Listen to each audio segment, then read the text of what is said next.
Hey guys, it is Andrew and welcome back to my channel. It has been such a long time, and first off I want to tell you guys a little bit about where I've been and why I wasn't making any Miss USA prediction content like I usually do.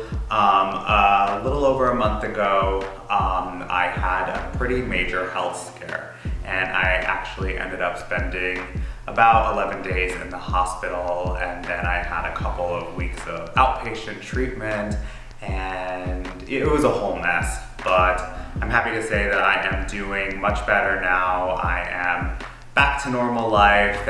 Thankfully, everything worked out, and I am slowly getting back to 100%. So Miss USA 2022 took place at the Grand Sierra Resort and Casino in Reno, Nevada, and it took place yesterday, which was October 3rd, 2022. First off, I want to talk about the stage and this year's production. I feel like the last couple of years, before Crystal took over and then after, they have been getting pretty close to a perfect production. A little bit of a hiccup last year, but this year we were kind of back and strong. I loved the stage. My only criticism with the production, I would say, is, I don't know if it's technically even production, it's more of design, but I felt like the stage was just very dark and like almost like there wasn't enough lights on the stage. And I don't know if maybe they were going for a certain mood where it was a little more dark and kind of, I don't know, it just wasn't my personal taste. So the opening number was really exciting. I loved the dancing. I loved that they had Elle in there. They started doing that a couple of years ago, where the reigning queen would dance with the new delegates. She'd be wearing a slightly different outfit from the same collection. I loved the dancing. They also used this section to introduce the contestants. They did a pre-recorded voiceover of some guy saying the state and the delegate's name, which was fine. I would have preferred if they were going to do a voiceover, maybe a voiceover of the girl herself introducing, or go back to the old times where they would introduce themselves live on stage. I loved that, but this was good. You know, it was really whatever, you know, as long as they were introduced, that's all that mattered. But the dancing was great. I loved the dancing with the hat. I think it was the second choreography. That was my favorite, when they had like the cowboy hats on. So Zuri Hall was back this year as the host, and I love Zuri. I've been following her for a while, and I was so pleased last year with her performance, so I was happy that she was able to come back. Christian Murphy, Micah Jesse, and Jaleesa Bermudez, I believe is how her last name was pronounced, were sideline hosts and correspondents. Honestly, I didn't really think any of them needed to be there. I understand Christian Murphy was with the network, so he was with FYI, so somebody had to be there from FYI, and Micah and Jaleesa kind of brought some spice, but again, I really could have done with just Zuri. I did like Jaleesa a lot, so if they maybe wanted to have one, I don't think we needed all three of them though, but that's just my opinion. Maybe call me sour, I don't know. All right, from there we learned who our top 16 were. So they were District of Columbia, Faith Porter; New Mexico, Suzanne Perez; California, Tiffany Johnson; Connecticut, Cynthia Diaz; Missouri, Michaela McGee; Ohio, Socorro Carroll; Nebraska, Natalie Piper; Tennessee, Emily Suttle; Illinois, Angel Reyes; Kansas, Elise Snow; North Carolina, Morgan Romano; New Hampshire, Camilla Sacco; West Virginia, Christian Leonard; Minnesota, Madeline Helgat; Texas, Albany Gabriel; and Vermont, Kelsey Golonka. There were some noticeable fan favorites left out of that top 16. There was New Jersey, Washington, Maryland, Kentucky. All of these girls were on everybody's list, and I mean, this happens every year. There are some fan favorites that are always left out, but for sure this year, I think people were shocked that those girls didn't make that cut. But nevertheless, we had a great top 16, and we went into our first portion of the competition as they were getting called up, and let me tell you, I hated this round of competition. I do not understand how they can judge somebody just by how they walk up to their spot. I mean, I get it. I mean, okay, let me tell you. It was called The Twist, which was the first impression walk. So once Zuri called their name into the top 16, they immediately were being judged. So they walk up, they pose in the center, and then they play a pre-produced package of clips from the girls' private interview and just some photos of them too. Now this was kind of cool because normally we don't get to see anything from that private interview, so it was kind of nice that we got to see a little bit of that element, but one, they were already judged on that, so I don't think they should have been judged on it again if they even were. I think honestly what they were looking for in this round of competition was an overall stage presence. I could be wrong, leave your comments below if you think it was something different. Maybe it was the outfits because they all did bring their own outfit for this specific round of competition. That's why they weren't wearing matching clothes. So it could have been a combination of all of that. Pretty much right after that, we went right into our top 12 announcement. So the top 12 were New Hampshire, Kansas, Texas, Tennessee, North Carolina, Nebraska, Minnesota, New Mexico, Ohio, Vermont, Illinois, and Connecticut. This was a very strong top 12. I could easily see any one of them taking the crown. At this point in the game, I'm like, it's really anybody's competition. Anybody could take this. So after the top 12 were announced, we caught up with Elle Smith, Miss USA 2021. I always love seeing Elle. She's honestly one of my favorite Miss USAs to date, and I think she's probably one of the most beautiful women to capture the title. So I love Elle. She has amazing camera presence and stage presence, and it was no wonder why she ended up winning Miss USA last year. So it was great to see her again.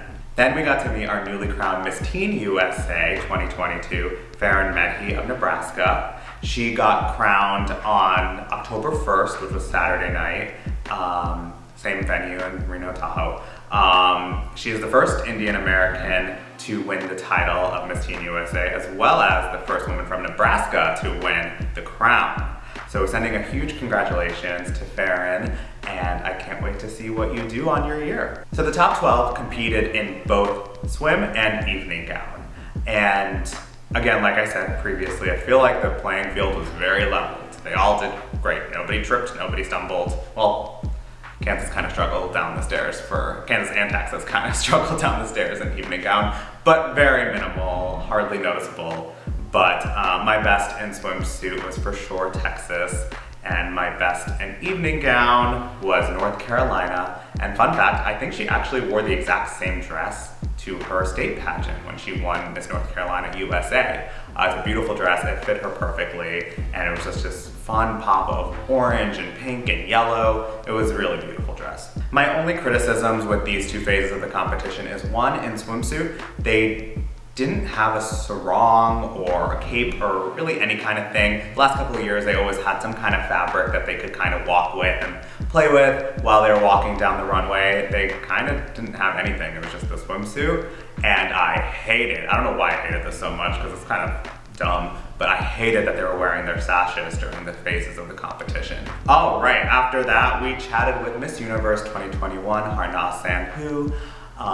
It's always great to see her. She looked beautiful. She was wearing the beautiful Muad crown. She's so passionate when she speaks about her personal causes and the philanthropies that she's working with during her year as Miss Universe. Then the Miss Universe organization paid tribute to Chesley Christ, Miss USA 2019. As some of you know, unfortunately, Chesley passed away back in January, and this is always so hard to talk about because she did mean so much to me personally, as well as the pageant community as a whole. She was just always somebody who lit up the room. I admire her career so much, and it was very, very sad and heartbreaking when I heard the news of her passing. But now we are celebrating her life and her accomplishments and the legacy that she left behind. All right, let's get it back together. After that, we learned who our top 5 finalists were, and they were Ohio, North Carolina, Texas, Illinois, and Nebraska. They went into the table talk and final question round. Table talk, I kind of feel like is a waste of time. The girls kept talking over each other and they went over their allotted time for this section. I like that they want us as an audience to be able to get to know the top 5 a little bit better. But in the past they've done things where they've just asked each girl one question about something on her resume or something that she thought notable to list in her profile. And I would have liked to see that as opposed to these social media based questions or fashion-based questions. So then it was time for their final question. And again, nobody stumbled. I felt like all the questions were equally as difficult to answer. I think maybe North Carolina had a bit of a harder question. Sorry, camera died. So like I was saying, I think North Carolina's question was a bit harder because it was about whether or not influencers should disclose if their posts are paid promotion or actually products that they use, which I could see why it would be asked in today's society, but I don't think it's a pressing issue that is super important. But it is important in the social media world and not, lying to consumers. So I understand it, but I think it was a little harder. Anyways, then after that, it was time for the girls to do their final looks. All right, then it was time for Elle's final walk. She looked beautiful. Final walks are always bittersweet for me because it's the end of a reign, but it also means it's the beginning of a new queen's reign. I love Elle. I'm excited to follow her along in the next stages of her life and her career, and I wish her all the best, and she was an amazing Miss USA. So then it was time for the crowning moment. This year, something notable that they did was instead of announcing runners-up, they announced 5th place, 4th place, etc., which I don't know why I didn't like it, but I didn't like it. I guess just probably because it's always been runners-up announced. But I mean, this is kind of the same thing. It's just saying what place they came in. Anyways, in 5th place, we had Illinois, Angel Reyes. In 4th place, we had Ohio, Sakura Carroll. In 3rd place, we had Nebraska, Natalie Piper. In 2nd place, we had North Carolina, Morgan Romano. And in 1st place, Miss USA 2022 was Texas, Arbany Gabriel. I loved Arbany from the beginning. I remember when she was crowned Miss Texas USA, it was like, I think that girl's gonna win Miss USA. There was that thing about her. And I'm very pleased with her win, and I'm excited to see everything she gets done this year, and excited to see her at Miss Universe in January. And there's so much exciting things laying ahead for her. If you guys like this video, please give it a thumbs up. Leave a comment below. What was your favorite part of Miss USA 2022? Would you have picked a different winner? Leave that all down there in the comments. Be sure to follow me on my new pageant Instagram, Mr. Congeniality Pageants. That's Mr._Congeniality_Pageants. That's it for this video, guys. I look forward to staying well, hopefully, and being able to deliver much more Miss Universe pageant content. And I will see you guys very, very soon. Miss Universe coming up, January, so we'll start seeing some stuff really soon, I promise. All right, guys, have a good one, and I will see you soon. Bye.